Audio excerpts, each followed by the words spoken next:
இல்லை, தமிழகத்தில் இப்பொழுது மக்கள் விரோத ஆட்சி.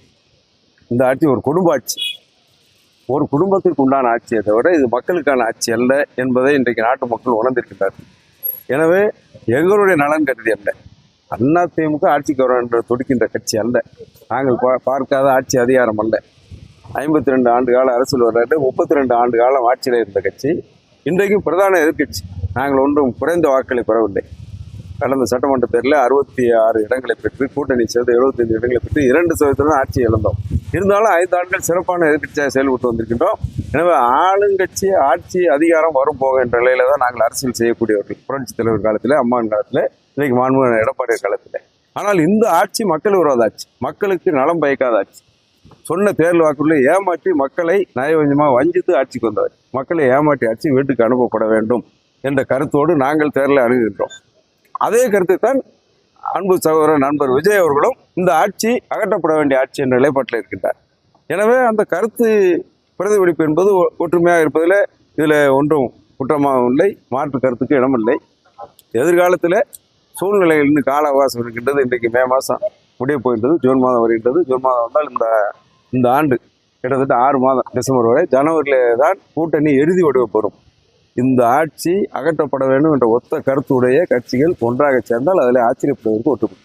எதிர்கட்சி தலைவர் எடப்பாடி பழனிசாமி எதிர்கட்சி நடவடிக்கைகள் எடுத்து ஸ்கோப்பாக இருக்க வேண்டும் தவிர பயோஸ்கோப்பாக இருக்கக்கூடாதுன்னு சொல்லி RS பாரி தன் கருத்தை பதிவு. இதை பற்றி உங்க நிலைப்பாடு?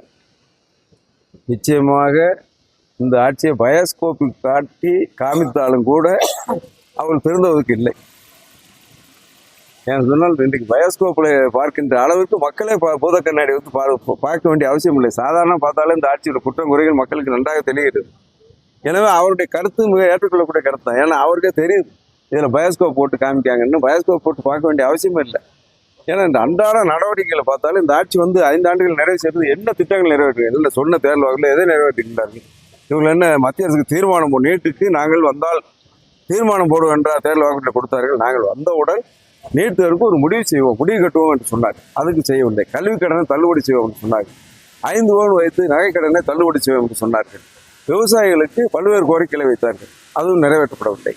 இன்னும் சொல்லவும் மாணவ செல்வங்களுக்கு நாங்கள் கொடுத்த லேப்டாப் போன்றவெல்லாம் நிறுத்திவிட்டு இன்றைக்கு நாங்கள் அதிகமான அழுத்தத்தை கொடுத்த பிறகு இன்றைக்கு ஏதோ அந்த லேப்டாப்புக்கெல்லாம் டெண்டரை கோரி, இனி டெண்டர் கோரி இவங்களுக்கு ஒப்பந்தங்களை இறுதி செய்து கொடுப்பதற்கு முன்பாக தேர்தல் வந்து அரசு ஊழியர்களுக்கு பழைய ஓய்வு திட்டம் என்று சொல்லி ஏமாற்றுவார்கள்.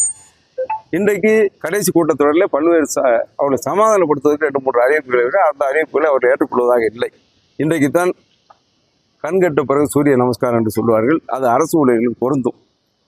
சென்ற தேர்தலில் தவறு செய்துவிட்டு இன்றைக்கு விழித்து கொண்டார்கள். நிச்சயமாக இந்த தேர்தலில் அந்த அரசு ஊழியர்களுடைய நிலைப்பாடு நிச்சயமாக இந்த ஆட்சி இருக்கக்கூடாது என்று பாமரர்கள் முதல் படித்தவர் வரை ஒரே கருத்தில் இருக்கின்றார்கள். அந்த கருத்தை எதிரொலிக்கும் இந்த தேர்தலாக இருக்கும். எனவே RS பகுதி மட்டுமல்ல, முதலமைச்சருக்கே தேர்தலை சந்திப்பதற்கு பயம் வந்து விட்டது.